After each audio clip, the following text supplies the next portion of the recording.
Good evening and welcome to the March 21st, 2024 school committee meeting. Tim Knight will be joining shortly, but I'm going to open up the meeting and we'll run it until he's here. At this time, I'd like to call the meeting to order with a roll call of the school committee members. Michelle Kirkby present. Leah Brown present. Will Horn present. Diana Frischella present. Thank you.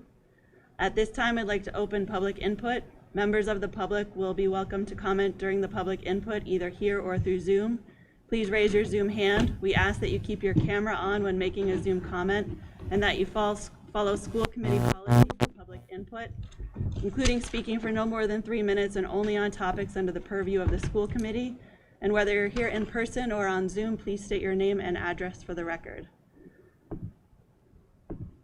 Is there any public comment?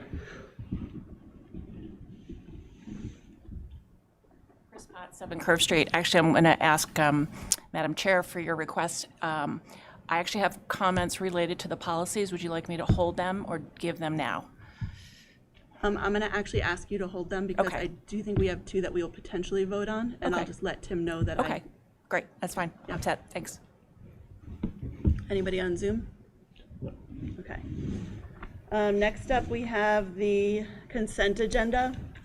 In the consent agenda, we have the approval of regular meeting minutes from March 7th, 2024, approval and retention of executive session meeting minutes from March 7th, 2024, and donations. An anonymous donation of $1,500 to be deposited into the Medfield High School student activity account for the DECA International Competition. $7,500 from the Blake PTO to be deposited into the Blake gift account for a water bottle filling station. $4,695 from the Memorial PTO to be deposited into the Memorial gift account for the kindergarten field trip bus transportation to Stony Brook Wildlife Sanctuary. Does anyone have any questions on the minutes or the donations? Nope. Do I hear a motion to approve the consent agenda as stated? So moved. Second. All in favor? Aye. Aye. The motion passes unanimously. Next up, we have the Accept Education Collaborative Agreement. Dr. Marsden? Thank you, Madam Chair. So in your materials, you had an accept updated collaborative agreement. So whenever a school district is looking to be added to a collaborative, every school committee has to vote to approve that. So we, as a board of directors, approved Westboro Public Schools to be joint part of the collaborative accept. But in order for that to become official, each school committee would need to support that, and then it has to go to the state and DESE has to approve it. So I would ask that based on the materials you have in there and the changes that you see, and the red line changes, that you approve the changes in the red line and that were included in your meeting materials.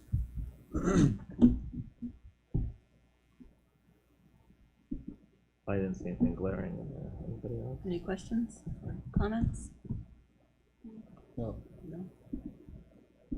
Motion to approve the Accept Education Collaborative Agreement as amended. Second. The motion. All in favor? Aye. Aye. Aye. Thank you. The motion passes unanimously. Next up, we have the bus transportation contract extension. So in your materials, you had a memo that Michael had written to me and CC Tim on, and the actual page out of the bid specs that shows the 2-year extension into the bus contract. Michael has done some analysis on that, and based on what he has found, it would cost us more for us to go out to bid at this point right now to execute a new contract instead of exercising our additional year that's in the contract there. So, Michael, do you want to add anything, or? No. Except go to the microphone if you want. Yeah, please.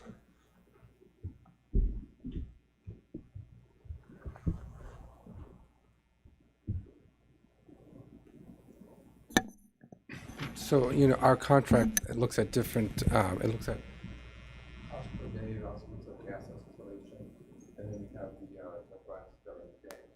And just doing what the current bids are coming in at from other schools.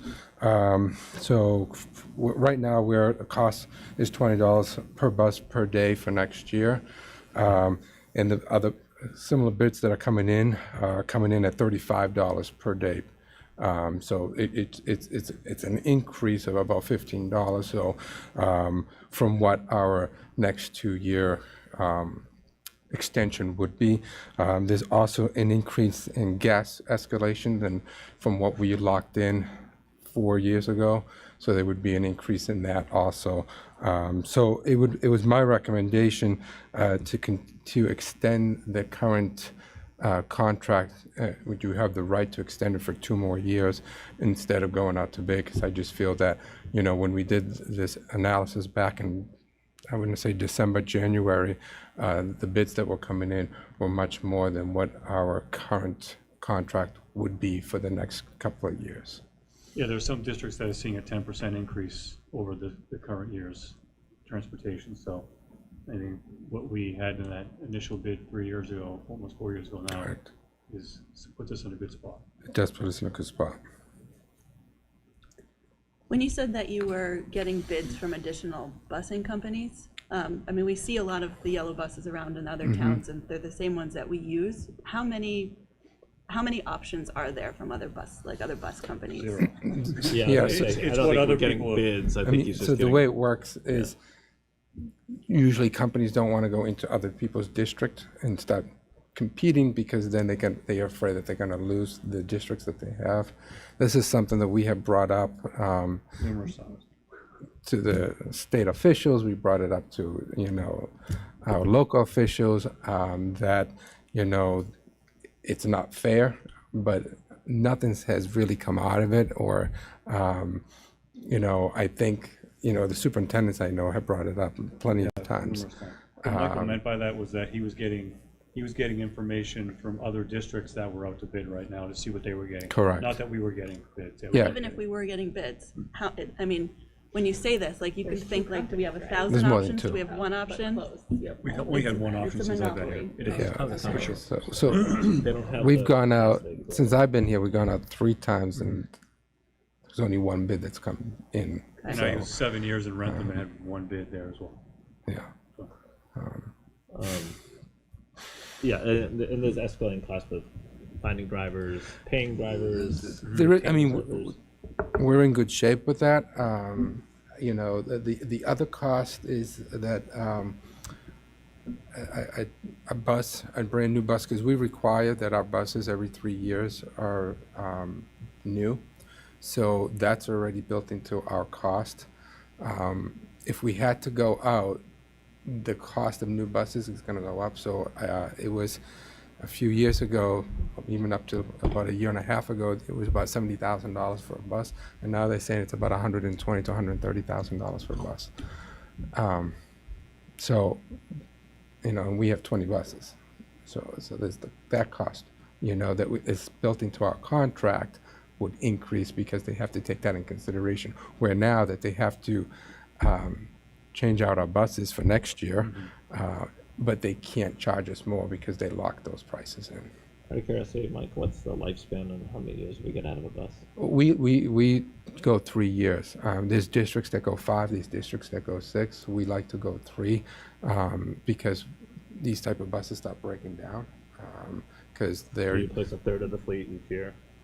Yeah, so when they contract with us, they built those costs in. So within, you know, a 3-year contract, we always have a brand new bus. You know, within a 5-year contract, so what happens is when we first entered into the agreement, we got new buses.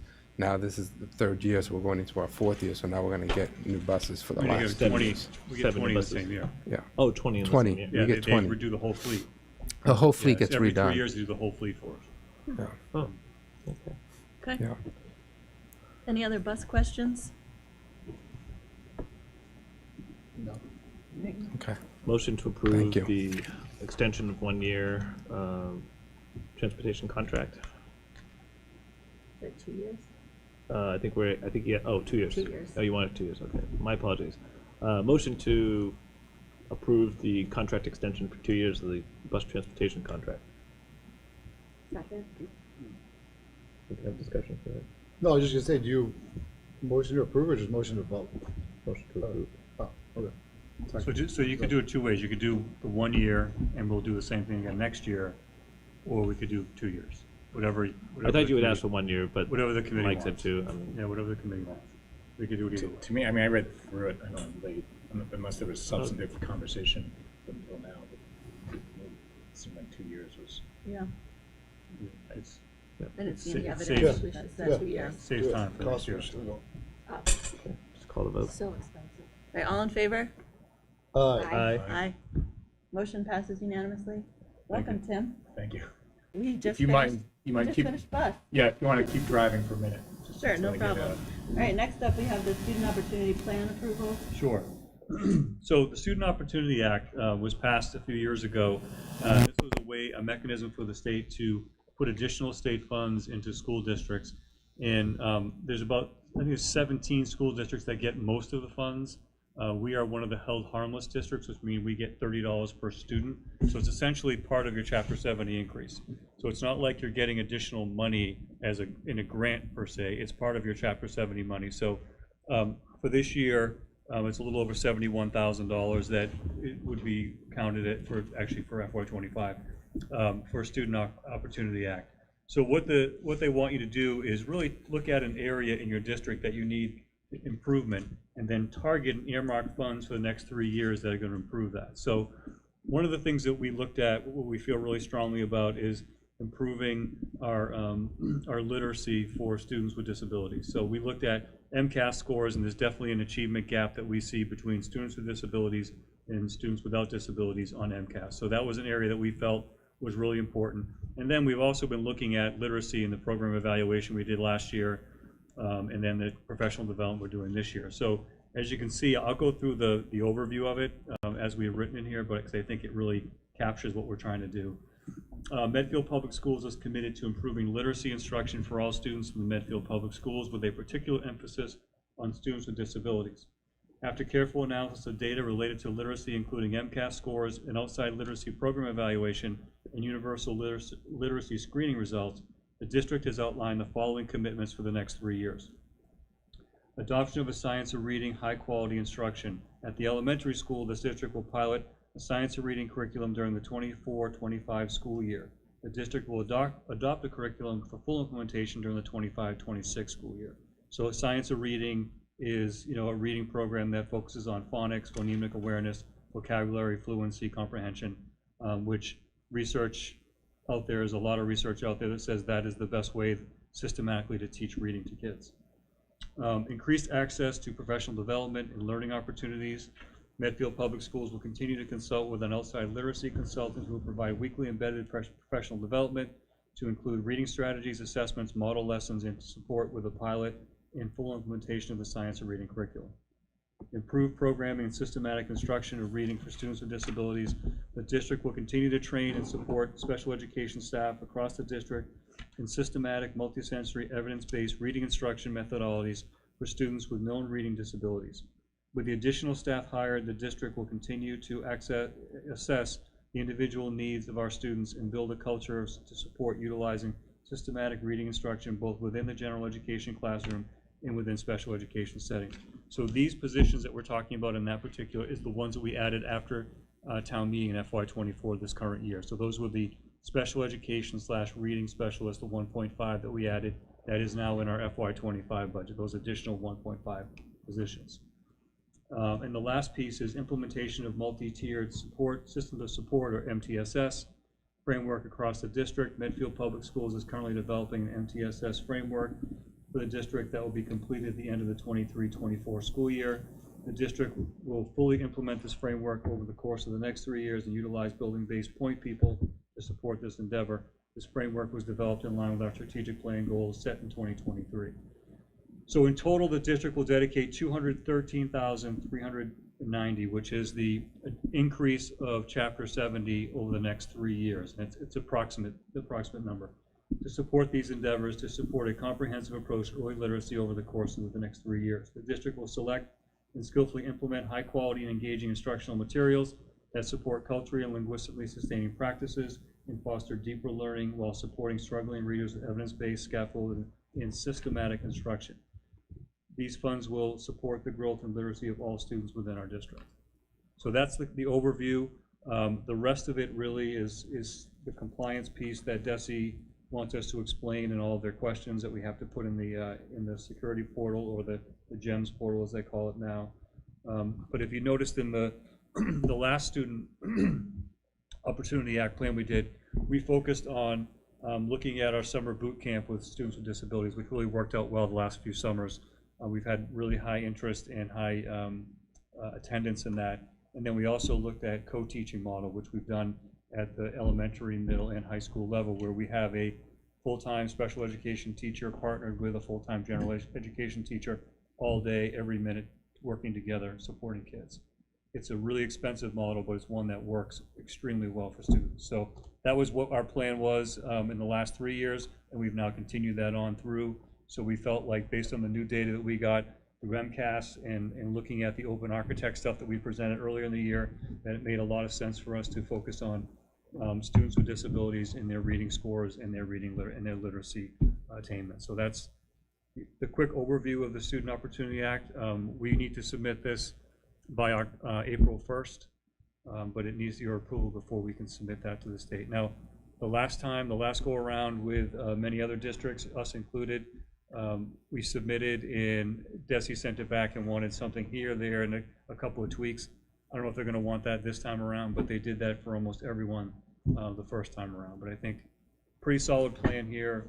We're excited about it. It's items that we're working on right now. We want to continue on with that work for the next 3 years. So happy to answer any questions or comments that you have.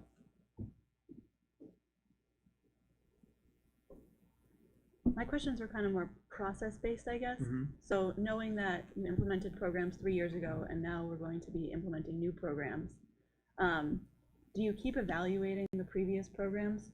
So it's in place right now, right? So the Right. previous program is in place. Absolutely keep evaluating it. We feel really good about what the co-teaching model is doing and what we've done with the summer boot camps. We had the option of keeping that as our plan and going another 3 years with that.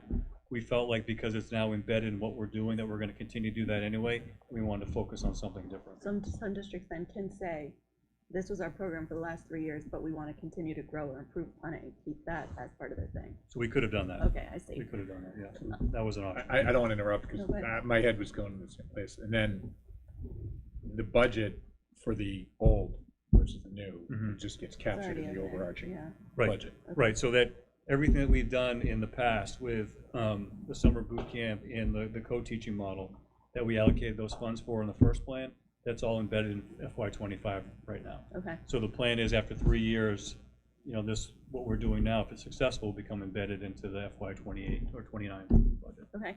And then I understand that literacy is like a big topic right now across the board.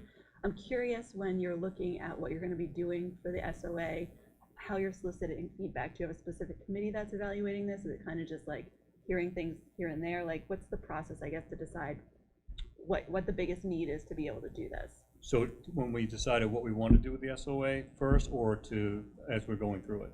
I guess like how you decided the overarching, like, this is what we want to focus on. Okay, so clearly, we've received feedback over the last 5, 6, 7 years on special education and students with disabilities and that achievement gap.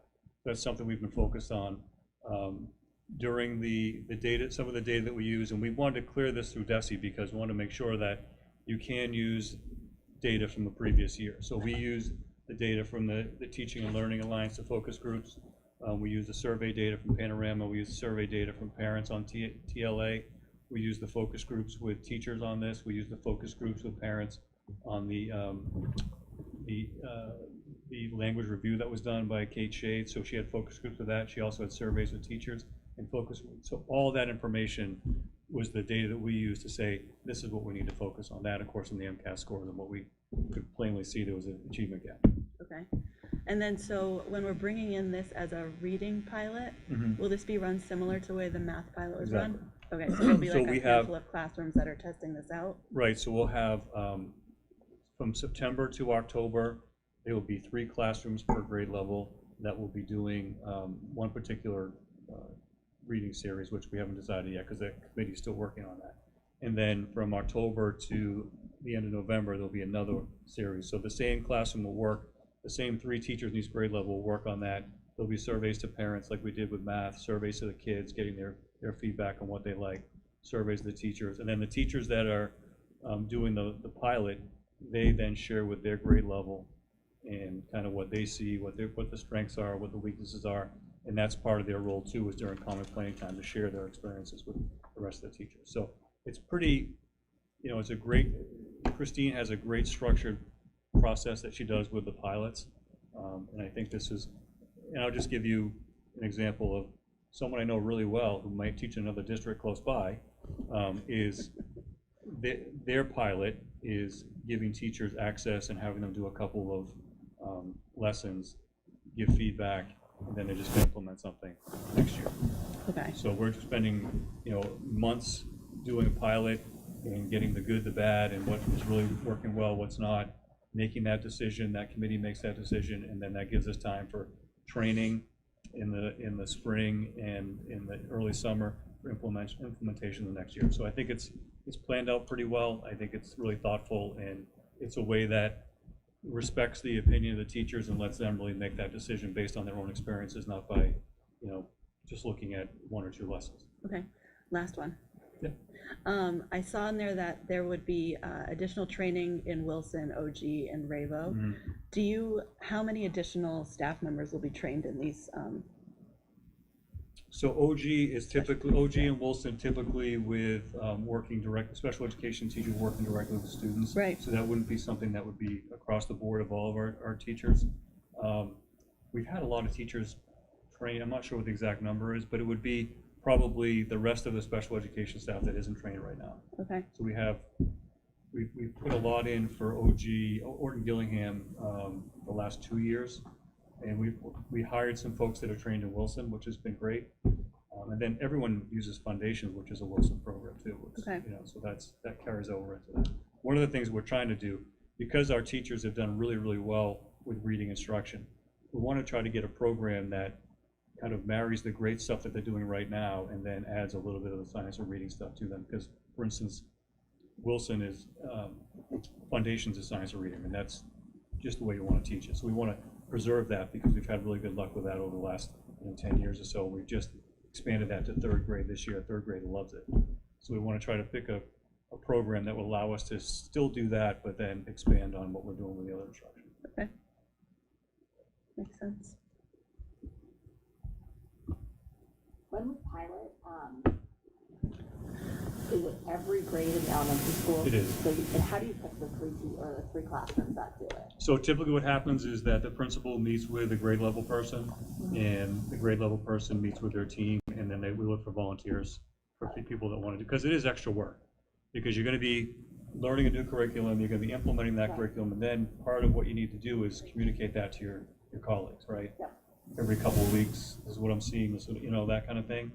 And we never have any issues. People always want to volunteer and do that, but and if there's, if there's a tie there, we try to, work that out. But because of the way that elementary schools are structured and the planning, we try to do 3 teachers. Because one of the questions I had was, can we do 4 or 5? And it just scheduling wise wouldn't work well because we want those teachers to be able to plan together that are doing the pilot, so the 3 seems to be the sweet spot for that. That makes sense. I mean, I think this is great. I think we all know with the science of reading and the phonics piece has been missing from I think the elementary school curriculum for a couple of years. And I think trying to close the achievement gap for our students who are on IEPs. What was interesting about OG and Wilson that you just mentioned, those are 2 different ways to teach children with reading difficulties. So why doesn't the district adopt one or the other? Because sometimes it can be difficult when you're a child and you're moving from one grade doing OG and then you go back to Wilson. They are similar, but But it's based on the individual child's plan. So some kids benefit more from a Wilson program and some benefit more from OG. So if they're going to be in a Wilson program for X amount of years as part of their plan, they're going to stick with that. We wouldn't switch them off to OG. Right, so you're saying you have teachers in each grade then that can switch between OG and Wilson depending on We have special education in reading folks that we hired at 1.5 that can do that, for sure. both. Not Well, no, you have someone in the teachers same each grade that building. can Yes. do- So there's someone in the building that can do one or the other. Right. Yeah. Then you move. Yep. Okay. Yeah, for sure. So that children who either start on one or the other, they can continue on that. They're Correct. not like getting from third grade to fourth grade and then having to switch. Oh, no, and if it's in their plan, we wouldn't switch that anyway. So if they've written in their plan that they have OG, then that's what we'd stick with. Right, if it's written in their plan. Yeah, if it is. Versus a, Sometimes know, it's not, right, sometimes it's saying, phonemic-based, Yes. reading program, which, so it needs to be written, Yeah. so then they'll say, Yeah. got it. yeah, but that's one of the things we had to hire that 1.5 last year after Yeah. town meeting, because they were both special education and reading specialists, so that was Yeah. important to us.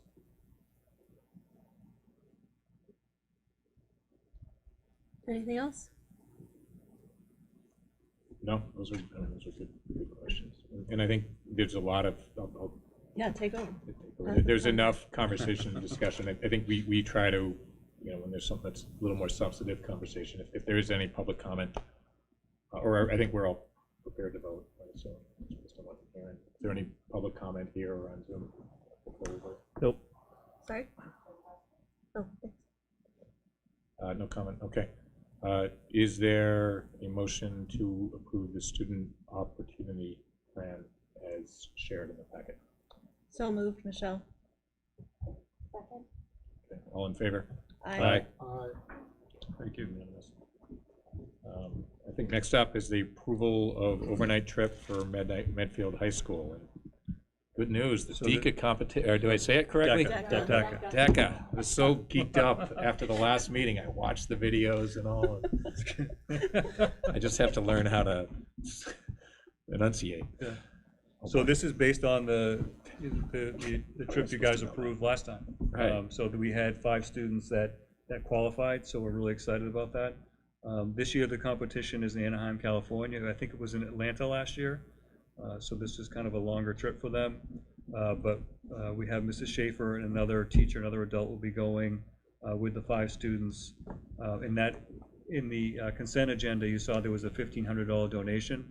So that anonymous donation for $1,500 was to offset the cost for this trip. That'll cover the Disney tickets. So for all I know, one of them is talking about Disney and how to help. I've seen some. Do you have any idea? I don't want to put you on the spot. Do you know haven't seen them. I haven't seen. what their topics were. I haven't seen them, though. So I'd ask that you approve that as you did the last trip. We do have a hand up from Karen Schaefer. Oh, okay. Would she know the answer?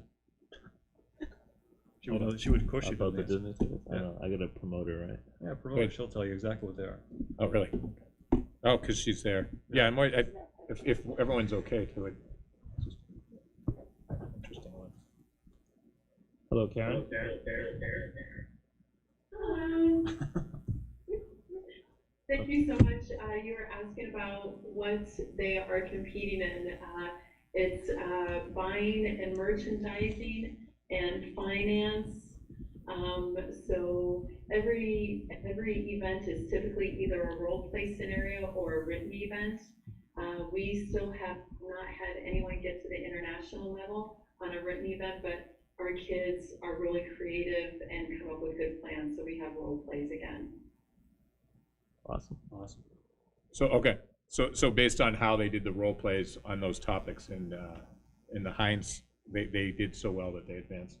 And They did, and actually we had 9 students make it, but the schedule this year overlaps May 1st, which is really important to our seniors to be there for College Day. So we had 4 seniors who competed at ICTC before say no thank you because they prioritized, I've already been there before, it's gonna be $1,500 or $2,000 to attend again. So I'll step aside and let somebody, whoever's next in line at whatever high school in Massachusetts, get the bump up and go. So this year we only have 2 kids repeating, which are Ava LaRoe and Claire Teeny, and they actually went to international as freshmen. So now they are going back as juniors. Awesome. that's great. And the rest are all first timers. Yeah, congratulations. Yeah. Yeah. Well, that's good. Congratulations, Exciting. Karen. It's all on them, but yeah, I'm happy to accept on their behalf. They worked hard. Okay, that's great. So is there a motion to approve the overnight trip for, and is it just one night? Oh, no, it's Oh, the it's 27th to May Yeah. 1st. Yeah, okay, that's what I thought, overnight. Approval motion to approve the trip for Medfield High School from April 27th to May 1st. So moved. Is there a second? Second. Okay, all in favor? Aye. Okay, great. Thanks, Any- Karen. Yeah, thank you very much. Thank you very much. Yeah. Other items? I don't have any, Mr. Chair. All right, old business, FY '25 budget update. So, Mr. Chair, I don't have anything new, other than the fact that our budget that you voted at our last meeting was submitted to the town and submitted to the warrant committee. And I believe it was approved by the Board of Selectmen, or on Tuesday night, they voted to approve the overall FY '25 budget, which ours is included in there, so that's all I have. No, that's great. Remember, I know at least Leo does, like 4 years ago, and gosh, it was like 5 or 6 meetings to try to get. For sure. the right place, so it's a great partnership. Good news. Just on the agenda, we're going to do the SOI just in the event that there's any discussion about the overall SBC. I just wanted to flip those two. But I don't think we've met, as We the haven't, SBC has not no. met since the last discussion. Correct. So Right. is there any update? I don't have anything from last meeting, do you? No. Okay, no. Okay. Then second is the SOI vote, and I'm going to ask for your help because I think that's a very formal process. Yeah, I think it's right here. So, and I have it, I was looking at it, I think I have the hard copy there if you want. So that's the, So this, sorry, as far it's as, this whole thing. you want me to read, we would need to read? If there's a motion, the whole motion has to be that, yeah. Okay. Yeah.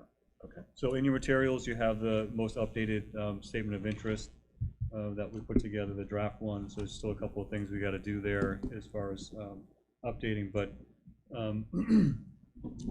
I know we had a lengthy talk about this a couple of weeks ago at our meeting, and it seemed, and you folks were unanimous in having me put this together.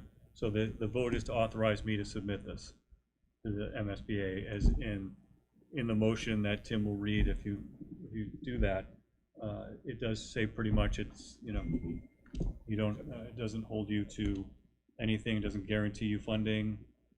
This is just to authorize the superintendent to hit the submit button. That's all this is all about. So we need I need authorization from the school committee. I need authorization from the select board. So I've talked to And I think we already have authorization from the SBC. SBC. Well, SBC gave their Is endorsement. there, yeah, they're Yeah, supporting, they're it. endorsing it. supporting it. Okay, and has it gone to select board? April 2nd. Okay. It'll go to them for their opinion. Is there any, I mean, I've read through it, I know we talked a little bit, but is there any discussion topics on it before? What Jeff handed me, and I think you saw it if you read through the packet, it's very formal what we read, that just, says what you just said, authorize the superintendent to submit the SOI. But before bringing that forward, is there any questions or comments?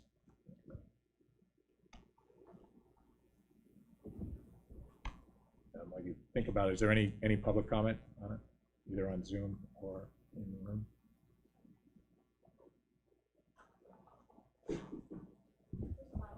Street, regarding the statement of interest for MSBA, some very specific sort of nitpicky things on the SOI, and most importantly, that whoever signs this, whether it's the chief executive officer, the school committee chair, the superintendent, does have to certify to the best of their knowledge that the statements and information contained in the statement of interest and submitted are true and accurate.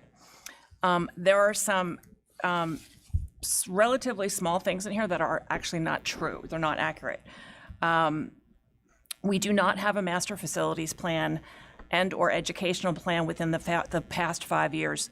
That, in fact, includes facility goals for the building and all school buildings in the district. Mr. Chair, may I speak to that? I would Can I just Why don't we continue mark with that? all of them and you Okay, can why don't we respond? just mark Let's have that it so we don't finish, get into yeah. a Let's have it finish. No, I just have an answer, so. I understand. I've got one too, and I hear you. So yeah, let's Let me get just the go through 3 all of minutes, them, and then if we I'll wanna- be done. That's the intention, that we can have more discussion. The other thing is on page 10 with the spaces and programs, it says we have a total of 21 general instructional classrooms, but yet, and it states that most of these rooms are significantly undersized. It's not really most of the rooms because in a later section on page 11, it talks about how if you basically include the modular classrooms, which makes up for the 21, 11 out of the 21 do in fact meet the 900 square foot quota that MSBA has. So, and in fact, most of them are actually meet the size that MSBA requires. And then lastly, I didn't understand this. I don't know why we have, in a couple sections, we say that there's not overcrowding, but yet on page 10, under capacity and utilization, we have a statement that says pervasive overcrowding issues surround the programs and support services. So I'm not sure if we do have examples of That overcrowding. would be doing, I don't know, special ed or speech in a closet, Yeah, let's not. so that'd be, Yeah, let's just wait and we'll I mean, I just, I'm just looking at how the statement of interest is, how it's asking these questions. It seems like if we do have any kind of overcrowding, that might help our case on the SOI. So, Okay, so I think that before we vote on SOI, 'cause it is important to us as well, I think there's maybe a little more discussion. Let's just So see if the it's just- comments are done, and then we can respond to all of them if there's a response needed. so, and then just finally, I just want to be on the record to say, I think that MSBA is a great program. It provides a financial benefit. My only issue is that we've spent so much time talking about the money that we've had a lot of time and effort spent talking about the condition of the school, yet there's so much documentation that shows that if we go through the MSB program, it's a year longer. So if our objective is to get those kids out of Dale Street School sooner than later, we have to be talking about that 1 year extra time. That's been documented by OPMs and other people that are in the program, and that is money too. A cost escalation for 1 year has to be factored into the financials. And my own frustration is that we just haven't had a true pros and cons comparison, where if at the end of the day, the decision is, yes, we're gonna go for this, great, I'm all in support of it. But I just think it's really important to put out every single pro and con before that decision is made. And that does not translate into me being against MSBA, because I think there is a financial benefit at the end of the day. I think it's very wishy-washy in how much that financial benefit will be in the end. We don't really know. Okay, So, okay, thank you. 18+ million on the last project. So I 21. the, 21 million on the last project. Okay, so it's, you were gonna, Dr. Marson, you Yeah, were so gonna on say to page the master- 5, I know that Spots had a question about that. So I emailed MSBA and I said, a quick SOI question. Hello. On page 5 of the SOI, it asked the question, is this a part of a larger master facilities plan and/or education plan within the past 5 years? Would our educational plan submitted to the MSBA prior to our failed vote count as educational plan in this question? Thanks for any feedback. Response from MSBA. Thank you. Good afternoon, Superintendent. Thank you for your inquiry. The MSBA would consider the educational plan completed by the district while in the grant program applicable to this question. Please note that the MSBA retains all project files regardless of the failure, and therefore a summary of the educational plans requested in this question is sufficient, and we do not need to receive that document as a supplemental to the SOI. If you have any additional questions, please don't hesitate to call me. So I did check that question, got that answer from MSBA. but I think we're assume good. that would be the case. I mean, Yeah, we went I through think that we're good. process before, right? Okay. And then there was a pretty lengthy facilities plan. Now, was within the last 5 years, I know there was a pretty comprehensive facilities It was beyond 5 years. audit Yeah, that was yeah. done shortly Yeah. after I joined the committee. Just an overhaul similar to the last one? Yeah. I'm assuming the things we didn't fix on that plan are still broken and probably need to be fixed. Pretty much. Yeah. And I think it is worthwhile, right, there's still that plan, the SOI as it stands right now, there still may be some tweaking. Is that correct, or is that? Sure, oh, yeah, sure. Yeah. So, because I was just, you know, it may be pervasive, or maybe some clarifying statements. Yeah. And that's- Undersized for modern. As far as the education. classroom sizes, you know, the ones off the cafeteria there, you know, I mean, we count the wall to wall, but take the millwork away, that footprint is still, the millwork in those classrooms is immense. So, I still think they're pretty tight. Yeah, I mean, I think I'm on record again saying that MSBA knows we need a new building. Yeah. They know we need a new building. That's not the issue here.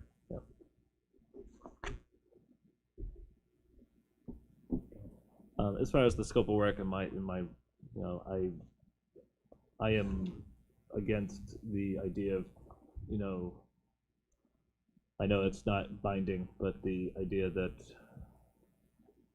we should still be addressing our programmatic flow through our school district with any kind of spending. I've shared this with Dr. Marsden and others, and I know it's not pigeonholing us by stating this idea of the 4 and 5 grades. In that the SBC will continue to gather data, you know, based off of our latest contract that we put out there for demographic and growth estimates, and so on, and accordingly. But so, you know, and to the comment of time, you know, it was quite stated quite often during the last go around that there were cheaper ways to do it by some of the opposition to the project. And they were quite adamant in saying that at town meeting that they had a cheaper way to do it. And unfortunately, that has failed to come to fruition about that cheaper way and the speediness of doing it. So whether it's one more year or not, I thought that Mr. Warner did a great job at the last SBC meeting clarifying what the benefit and for and against MSBA, or what we could do with or without the MSBA funding. So I do agree that we do need to get our students into a better facility. So I do agree with that, and I hope that support the SBC in their work and discussing what that timeline will look like, and if we have, we're lucky enough to get back in the program, as an option for us, then we do. And I'm sure the SBC will take that up. So that's my 2 cents. As far as I know, and again, the SBC endorsement was fairly, was that vote contested? Did You mean by SBC? No. Yes. No. That was Yeah, unanimous. And the I warrant remember- committee member as well said that the warrant committee endorsed this as well. Yeah, so I mean, that's part of, we had the opportunity to at least, Yeah, it was, participate in who's in the SBC, and the SBC is telling us. right. Well, they I think one of this the is a comments positive that was glaring, that it does not harm us to put in for it. We can still commence with a planning process, with the monies we have, and we can continue forward. So applying for it doesn't hurt us in that process, and doesn't really change what we do. So Yeah, I mean, again, we've said it before, but, I mean, MSBA does provide some rigor that I think we could use, and that, my family gets sick of me saying right first, rush second, especially sometimes when I put my glasses on or something, I don't always adhere to it.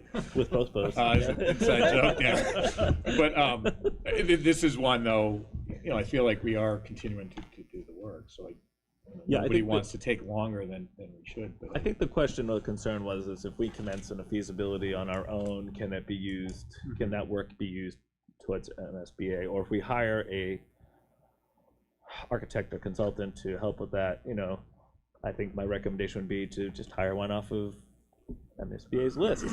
So, so that whether or not you're accepted or not into the program, the work, would be considered in line with their requirements. So again, I think that MSBA, I think, is taking that into consideration with or without it. So, so I think if there's any questions from the people who are watching this and ask, are we just waiting on them, or to the question, are we just waiting on MSBA?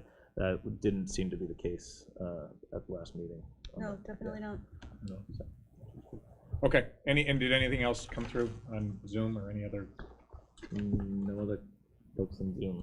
Okay, Well, there are folks, but no hands raised. okay, so otherwise, we're prepared to take this to a vote. I think so. Okay. Yeah, So- motion to approve the SOI. Wait, As do you written. need- Hold on. Oh, you gotta read it? Okay. It's a long one. There's all.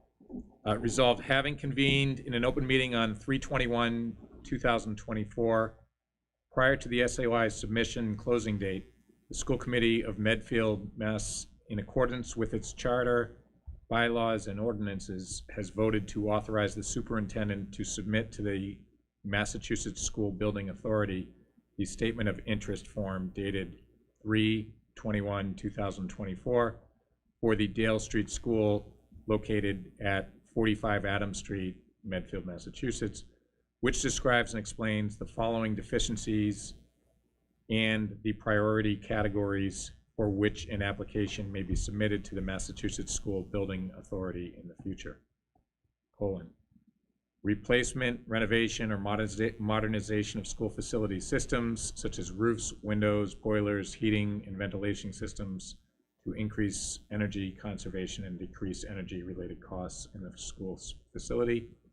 The second one is a dash, replacement of or addition to obsolete buildings in order to provide a full range of programs consistent with state and approved local requirements, and hereby further specifically acknowledges that by submitting this statement of interest form, the Massachusetts School Building Authority in no way guarantees the acceptance or the approval of an application, the awarding of a grant, or any other funding commitment from the Massachusetts School Building Authority, or commits the town of Medfield to filing an application for funding with the Massachusetts School Building Authority, and hereby further specifically acknowledges that by submitting this statement of interest form, the Massachusetts School Building Authority in no way guarantees the acceptance or the approval of an application, the awarding of a grant or any other funding commitment from the Massachusetts School Building Authority, or commits the town of Medfield to filing an application for funding with the Massachusetts School Building Authority. That's quite a sentence. So is that, So a motion to, yes, so do we have an emotion to approve based on what I've just read? So moved, Michelle Kirkby. Second, Leo Brem. Okay, all in favor? Aye. Thank you. Thank you. And the documentation of the vote, that doesn't have to be immediate. no. So And it has to be we're consistent scheduled with what we for read. April 2nd for the select board. I think Mike Weber is going to be there at that meeting representing the SBC. And we'll see where that goes. Worthwhile. That's one of us there. That's also the warrant hearing that night as well for the select board Okay, so next week. next week. Okay, so next on the agenda is community engagement and communications update. All I have is that our next informal conversation will be on April 4th at 10 a.m. at Town Hall. But nothing. I think we the need to have past 2 special weeks. guests. At the informal Yeah. conversation. We get more people. We are the special guests. And hope. You know, anyone else have anything hear for? about Medfield Technology. We got Owen. There you go. Yeah, One arm. he's not listening. Anyone else have anything? I went to the CPAC, just mine's like a thank you to CPAC and thank you to Mary and Mark for doing their tour. You know, I went to the evening one, but they had a couple daytime options. Honestly, I'm not sure where they are, but on the new IEP. So if you have questions about there, please reach out to CPAC or Mary. But thank you, Mary, and thank you everyone on CPAC for organizing those. There was I don't know, at least 20, maybe 30 people there at the evening one. So it was very well attended. It was nice. And Mary also did that presentation, a truncated version of that presentation at the superintendent advisory this week, so that was good. It was good to see. And no, the only comment I finally got to the Wheelock PTO meeting, and I genuinely say, one, it reminds me when the kids were young. It was a blast. It was a bummer because they were doing Irish Step later in the day, Oh, yeah. so they didn't schedule it around that.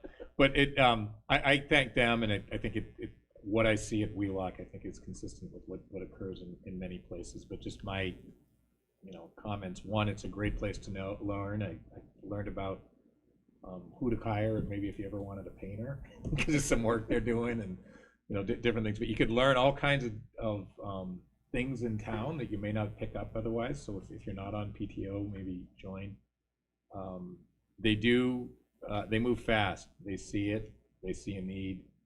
They draft up plans. One of them was like a new teacher's lounge that would be more comfortable, and vote on it, and they act on it. So it's very, very impressive the way that group operates.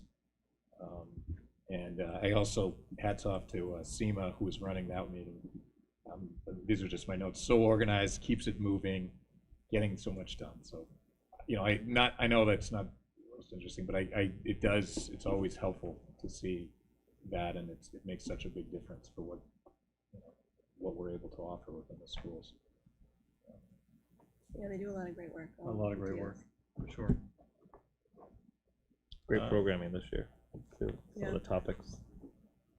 Yeah, no, and that was good, and they even, they were interested. Actually, one other comment, they were interested in some things we've talked about.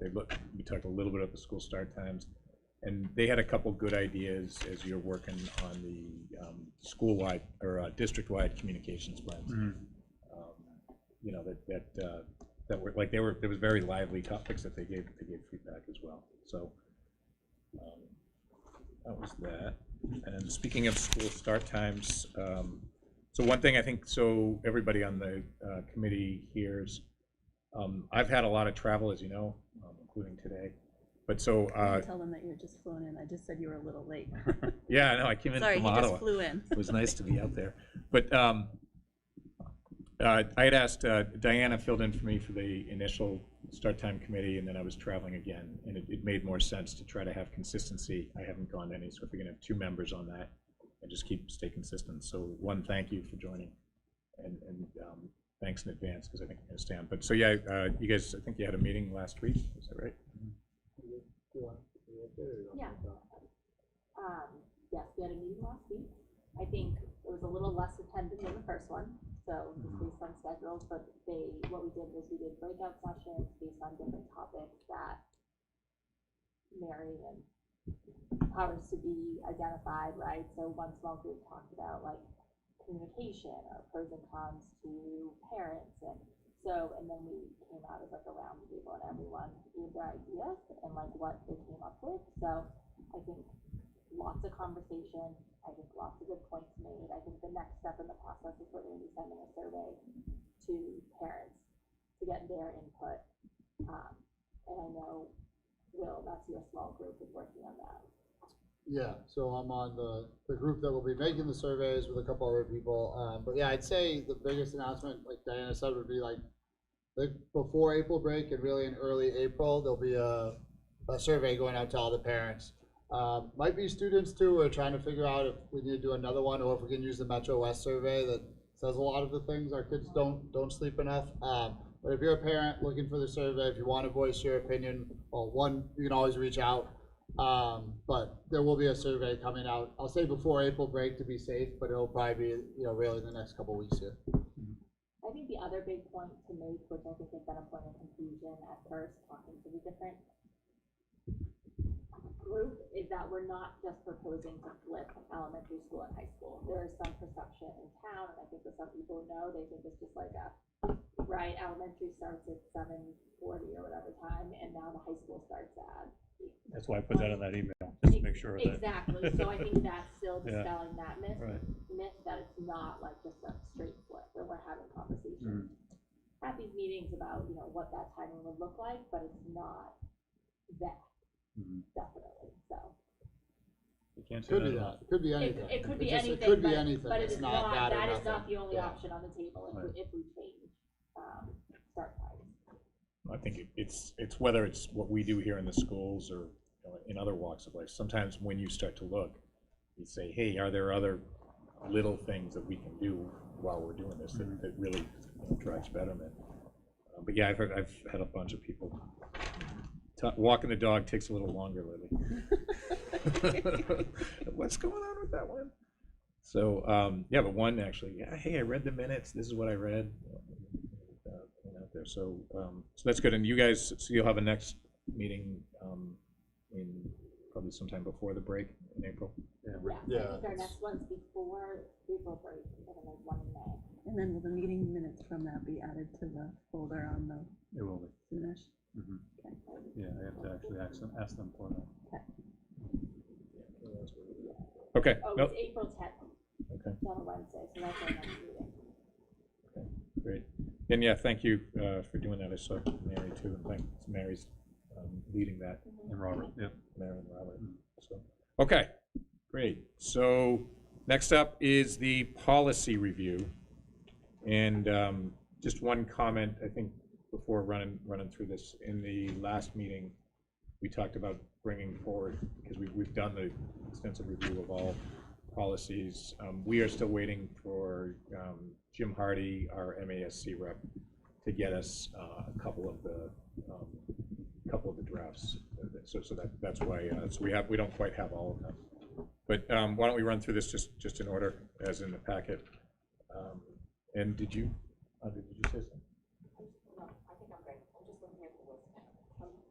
Okay, yeah, Andrea's kept us honest. We have that great spreadsheet in the packet. I don't need to bring it up, but it shows how we're kind of running through, and again, we're at least tracking towards the end of the year.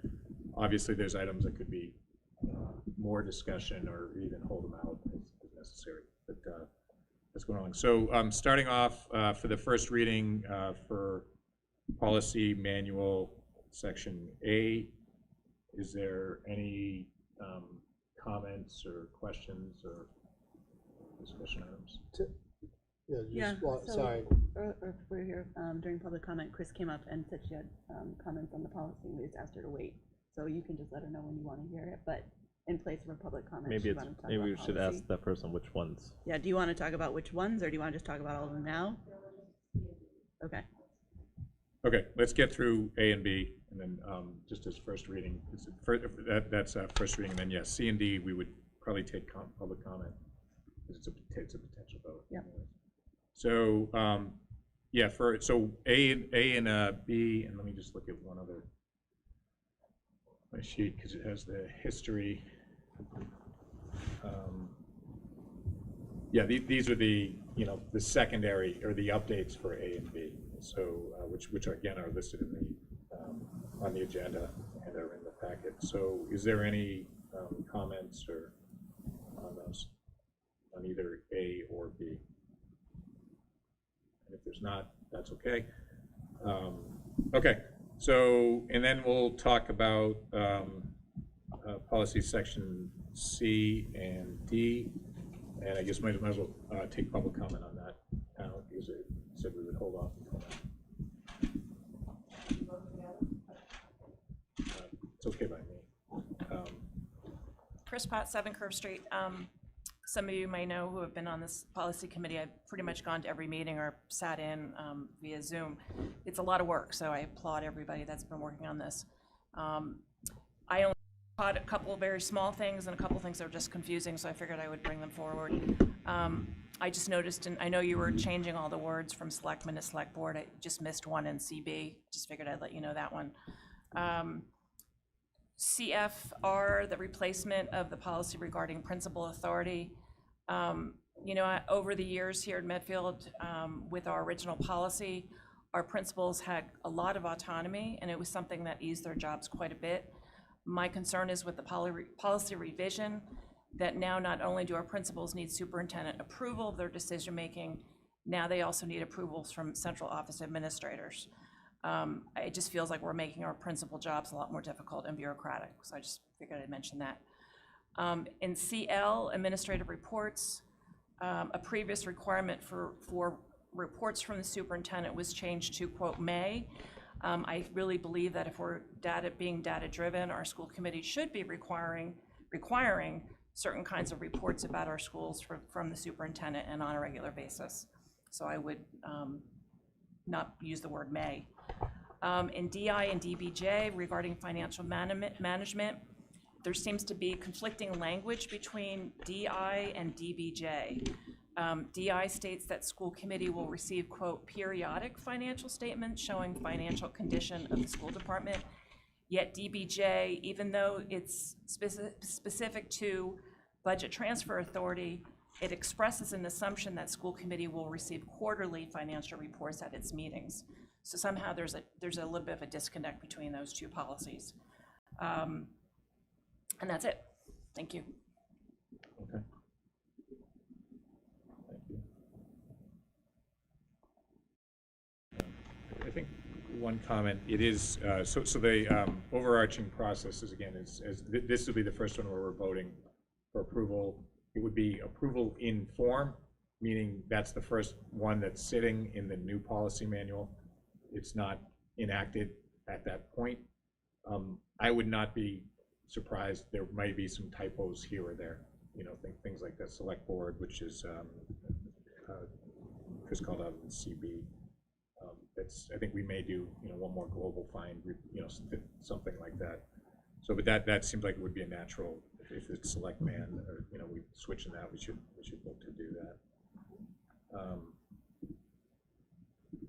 My recollection, and Leo, you were there too, I think we talked a little bit about the administrative reports. CFR, yeah, so, and there is, there's Mass General Law that states that the principal is in charge of the building. So in the during school hours, they are the absolute administrator. So, I mean, I don't, when I'm reading this, I don't see it being, I mean, I see collaboration between the leadership team to be pretty natural, so, I don't know, I don't think I remember discussing this too. Can I ask you guys a process question again? So looking right now at some of the other online policy manuals to kind of see what they have and what they don't, some of them don't even have some of these at all, right? So I guess like my question would be, like looking right now at administrative reports, like I'm looking at towns and they just don't have a period. So I'd be willing to bet other school committee. When do you let go of it? Do you know what I mean? I think we've tried to use consistent principles. Right, I understand that, but I guess like We went off the advisement of MASC. Okay. You know, on what to cut and what not to cut. Like, I don't know, from someone who works in the school district, this seems to be stating the obvious. So, I mean, does it need to be a policy? I guess maybe if it was in question of who's in charge of what, then maybe. So that's kind of where I was leaning on MASC's expertise in this matter, that it has been in the past needed to be referenced for some reason. Now, I don't know what that reason might be. So.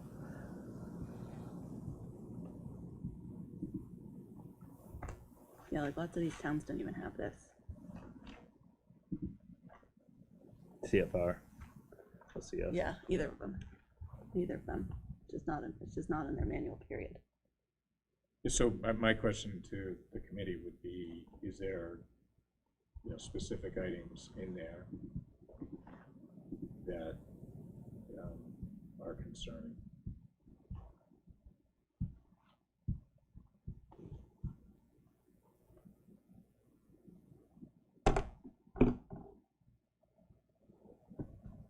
And without going into a lot of detail, I do know they've had this service for a number of years, and it could be who's the. Depends on what school districts they are too, right? Yeah, They may who they say, we are, don't where care, they just put come us up from. there. Yeah. Well, Where looking did at, they like, come Westwood from? and Who was the Andover consultant working with them? Acton, Boxborough, people that are like our size-ish. And I mean, to the idea of autonomy, you know, it does say that, you know, procedures are established, but then, you know, they're deployed, but they're, you know, the principals, you know, guidance, you know, within their school, you know, and how they see fit is how I'm reading this. As they deem advisable. So, and I mean, I don't see anything restrictive in there. I mean, do we need it? I mean, don't maybe know. that's the question, right? I don't know. And when any of your principals, Jeff, come to you and say, hey, it says, I deem advisable. No, not the way it works. I mean, we don't sit there and open up a book and say, well, I have to do it this way, I have to do it that way. I mean, Right. Well, Mass General Law governs what we do. And yeah. I mean, does this, I mean, It's a guide, but it's not gonna, I'm not gonna pick up a, we can, principal's not gonna read this on Monday, so I need to do this. right, well, I as need to this check is with that written, person. That's I not don't the see way it anything works. wrong with it as it's written impacting, whether it's needed or not, we can always strike it at another time. Yeah, you're right, I guess those are two different questions. I think that the updates that That's a decent question, I though. think the updates that have been made, that you guys have worked on and worked with MASC, work.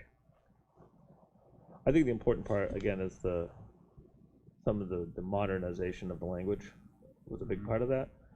There were a few items that we did have some deep discussion on, and when that was needed, Dr. Marston was there often as he could, Mr. LaFrancesca, Mary Brule, for anything that was pertinent to the policies to reflect off of what the policies would do to their practice.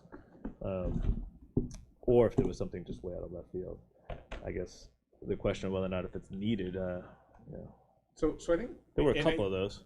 There is some, and I think more often than not, I would defer to, if it's in the manual today, you know, like we're trying not to make changes where you know, Wasn't it's not needed. broken, don't Yeah. fix it. Yeah, I guess that was one of the guiding principles. Was, Right? That's second, But- right, and rush, those are conflicting sometimes, it's not broken. But anyway, that's yeah, I don't But- see. but I that's- don't see that's, CF being breaking anything if it's there or not. yeah, I mean, I think there are some imperfections in the manual that we have, you know, today that we would be accepting in form. And if we are really gonna go real deep into every policy that's, you know, I think we may never get through it. So I mean, I would speak to it at that level. If it's important, if you wanna take this one out, you know, whether or not we wanna bring We it could to a table vote. it and go to MASC on it first. That or we could check our tapes. But I say again, like I asked Dr. Marston. Which one are you talking about? CF. CF, this Yeah, I don't know if you- replacing CFR with CF. Yeah.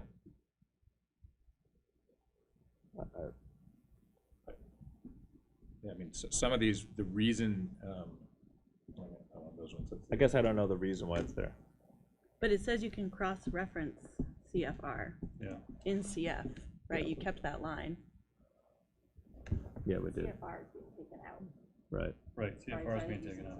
So we should strike that too then. Yeah. Yeah. Yeah, so, and I would, for right now anyways, I'd rather keep this together if we can. Yep. And Andrea for keeping us honest, I think that would be a natural, CF. I can see- I can see why CFR, because CFR is being removed. Yeah, I can see why CFR is there too. Like you can sending a note, you know, that's like pretty deep.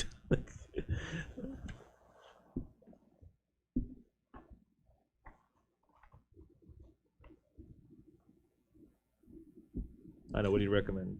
What does the committee recommend on CF? I don't think we should take it out. I agree. I think I we think can we should- strike the C, I think for CB, we can update to select board. For CF, we can remove the cross-reference of CFR to school building administration. And for CL, Which is the administrative reports in May. I would say leave it, I think May works, I would leave it as is. That would be my recommendation.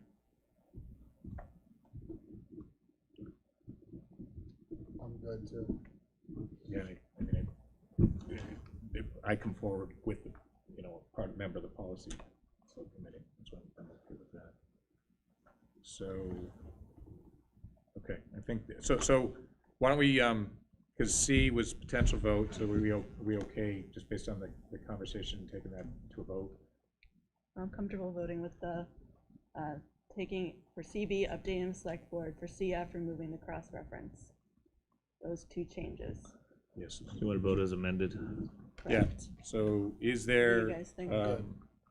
is there a motion to approve policy manual section C as amended, which Michelle just spoke about, and that approval is in form?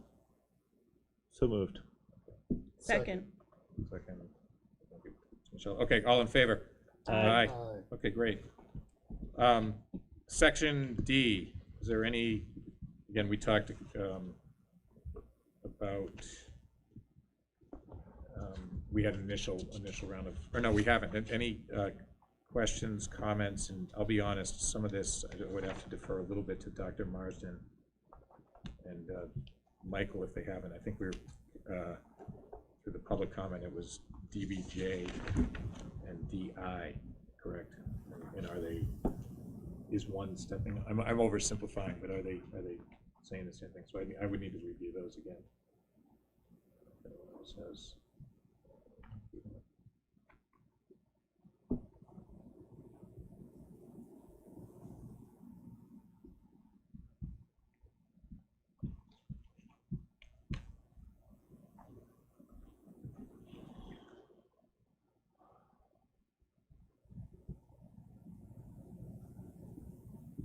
BJ is what we brought theirs forward.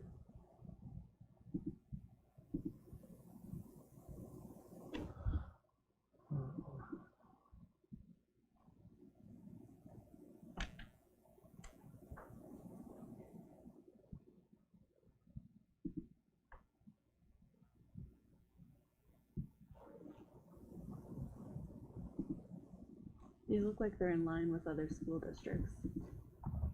So, And I don't think we adjusted the MASC yeah, these look like, recommendation. I mean, Just look at DI. Leo, I'm not sure, or either Leo or Dr. Marsden too, if you're. Sure, nothing looks out of the ordinary on TJ.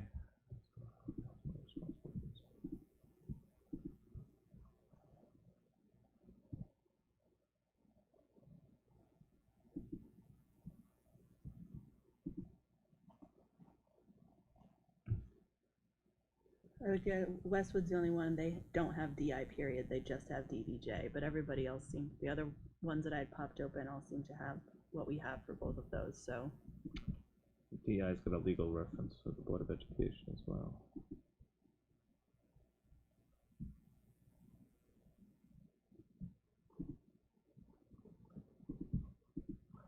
What, do we want I'm to okay. say quarterly or do we want to say period? Because the issue is they're different, right? Well, one's for transfers and one's for different subjects.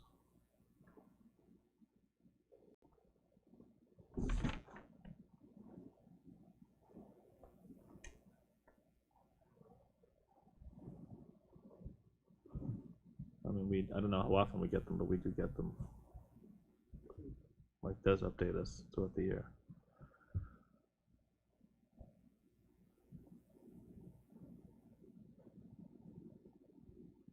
I'm just reading through one of it. Maybe what is another.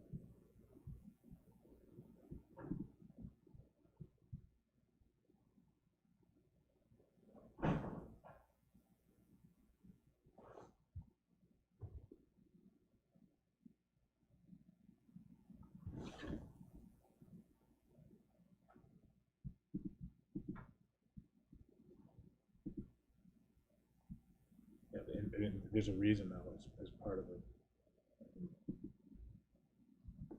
quarterly report. As, again, there, a lot of other schools on the MASC website have this. Yeah. So, So, okay, so I'm, you know, again, I'm okay. Yeah. Is there anything else after a second reading that came up? mm-mm. Okay. So, let's see, okay, so is there a motion to approve policy manual section D as written? You know, hold on, I see the difference. Okay, there's no motion yet. No, it's okay. It says quarterly at the business meetings, not the school committee meetings. Yeah, that's what I say, that's the way I read it. Oh, Director yeah, of Business and Finance's Yeah, quarterly yeah. report. It's Okay. yeah, those are, Okay, sorry, I didn't mean to interrupt you. yeah. And Michael, again, I think I'm okay with it, unless I'm overlooking something. Well, we looked at it before. Yeah. Yeah. No, it's always- it's Anyone always have good. issues? Okay, so is there a motion for approval in form of policy manual section D as written in the packet? So moved. moved. Second. Michelle, and then Leo. All in favor? Aye. All right. Now, we've got some additional reading in front of you. So this is just presenting to the school committee as informational. Policy manual, section E. Policy manual, section F. Facilities management. So actually, let me just make sure we're reading it. Policy manual, section E, support and services as informational. Policy manual, section F, facilities management as informational. Policy manual, section G, personnel as informational. Policy manual, section H, negotiations as informational. I and J are still being reviewed, and there's a lot there as well, so that's why they're not there. Or that we're still waiting for Jim Hardy to bring them in, because people are following the alphabet, saying what's going on here. Policy manual, section 8, negotiations, which is informational, and policy manual, section K, school community dash home relations, informational. Policy manual, section L, education agency relations, informational. So those are just being presented. Some lively reading between now and April 11th. So that's our policy. I think before we talk about informational items, I was just going to talk about future agenda items. There might be something on informational items. A big thing happened this week, if I'm not mistaken, that might make it a little lighter part of the day. Make its way here. So future agenda items, we have summer workshop. I think we probably want to bring that to the next, definitely the next meeting. School choice hearing, district fees, district communications update, which is different than the community. That was the audit then, yes. Yeah, and I'll have an update for the next meeting. okay. Yeah. Yeah, and that the word you use is audit, but that's been more of a study, correct? Yeah, review or. Kind of a readout as Yeah. to what they've said. So that'll be a good one. May take a little time. And full day kindergarten. Yeah, so we'll do that deep dive on the full day kindergarten that you folks have requested. We'll go through that. Yeah, so that'll be most of those. And I've from experience, sometimes things stack up towards the end of the year. Yeah. If we are going to wind up, which we'll talk about next meeting, doing the summer workshop, we may try to use one of the June meetings. So I think we may have a longer meeting next April 11th. Use a June meeting because school gets out so early, and our last meeting is scheduled after school gets out, correct? Okay. So, okay, so that's future agenda items, and then informational items. Is there anything you want to share? Or I have a couple of. Okay. I'll go last or first, if that's you guys. You go first. Okay. I just want to recognize the unified basketball program. I know that was something that you folks approved, and we've had 2 games so far, been great. First home game was on Tuesday against Westwood, and now we have a game against Canton coming up next week. We're not sure of the exact time, but Walpole was our first game away, which was phenomenal. So just a great vibe. Kids have been wonderful on both sides, and it's been a good experience for everyone involved. It So was super exciting to see the pictures. I'm sorry. I was super excited to see the pictures. Yeah, it's just phenomenal. Nat said they had a good turnout yesterday too from other kids outside of Blake, Right. and my kids came home talking about it. They wanted to go. Good, good. So it's been great. Everyone that's participating has been super. Coaches, kids, lots of families there, lots of other students supporting. So it's been fantastic, good experience. We're looking at, as we said before, expanding that. So we want to look at possibly there is a bocce league that happens. So we're looking at hopefully building a bocce court at some point. We're thinking about in between the wings at Dale Street, at Blake, putting it over there. That's a really good spot for it, opposite of the softball field.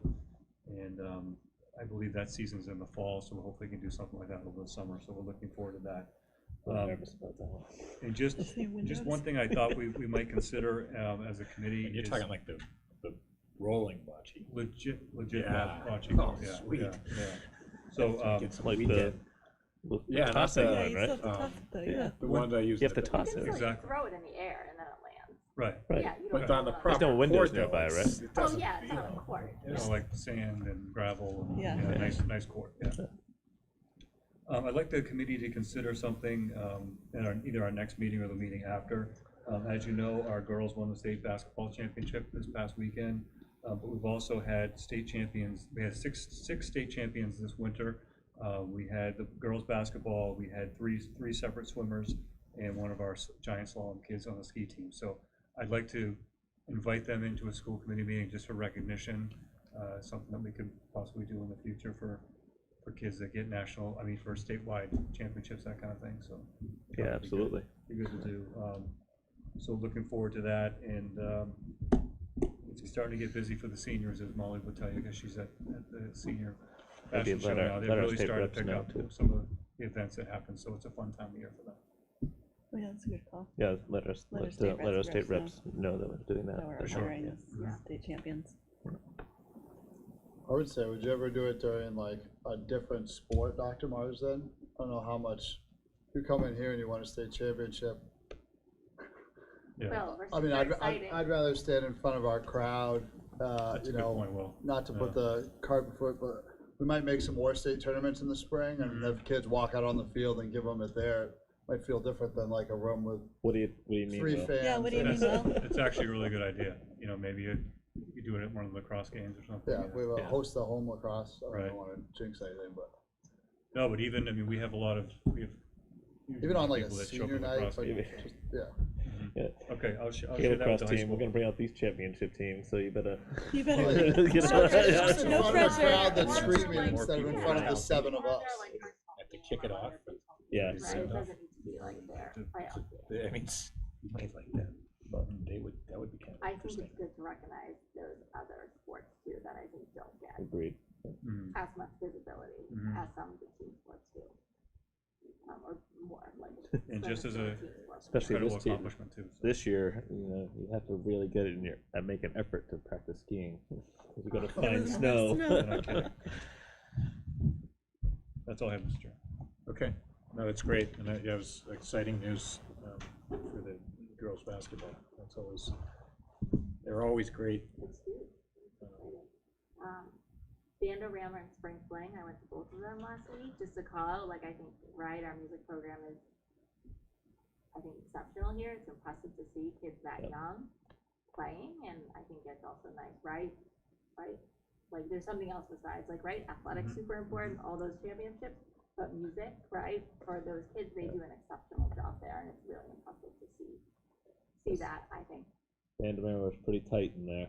Bandorama It and was- Spring Fling were both tight, but it it is, and like, I think that our music teachers, right, to teach third and fourth graders how to play instruments as well as they do within like 6 months is It's impressive. Yeah. it's It's so impressive. impressive. And I think always with Bandorama, the impressive thing is when the younger kids play and you see the progression. Yeah. Yeah. As it goes from elementary to middle and high school, it's just amazing. Yeah, and I think just, you can see how proud some of those kids are who are there that maybe don't have, right, this is something that really matters to Yep. some set of the population and their little faces, And the especially the younger confidence. kids. I will say Yes, the the confidence that confidence my daughter has because of that has inspired her to take on, not be afraid of other instruments too because Yeah. of it.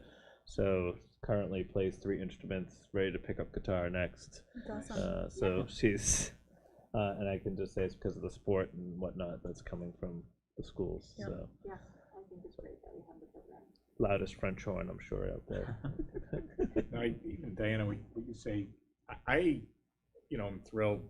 It's always fun, to have, state championship in something. But I take pride that, I don't think we've talked about things like that, other than, hey, that's great news. Right. Or, on one, there was yet another email from Paul Montano where they raved about the The students. fans, yeah.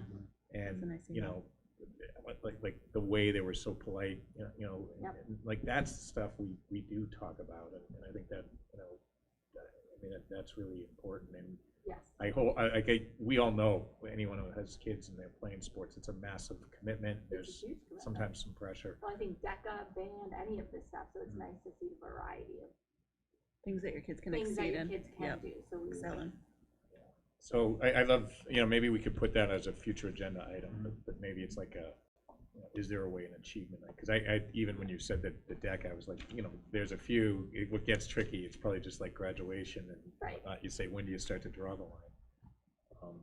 But heck, if that's a meeting that goes over, because we have so many folks to bring Right. forward, it is kind of a neat idea, though, going cross district.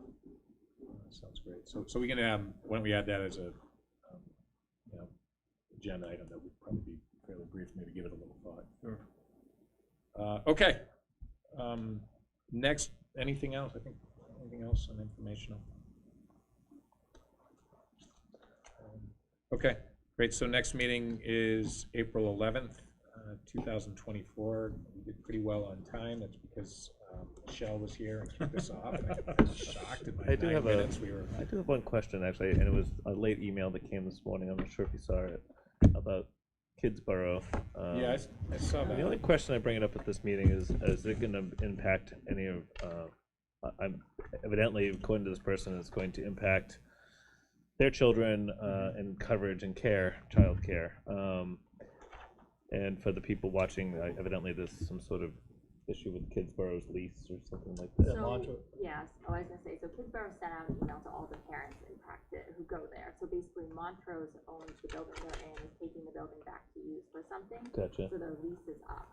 So Kidsborough has spent, I think, most of this whole year looking for a new space, and they've been turned down based on, right, they looked at some of the churches. So right now they don't have, not at least what they said in their email to parents was that they were working with the schools to see if Lake would be a possibility. And that was what the email that was sent to all Kidsborough parents were, so I don't know where that is. Out of curiosity, when was that That's email right. sent? What? When was that email sent, out of Have curiosity? you seen it? I've not seen it. Came in Oh, which today. one? It came in today.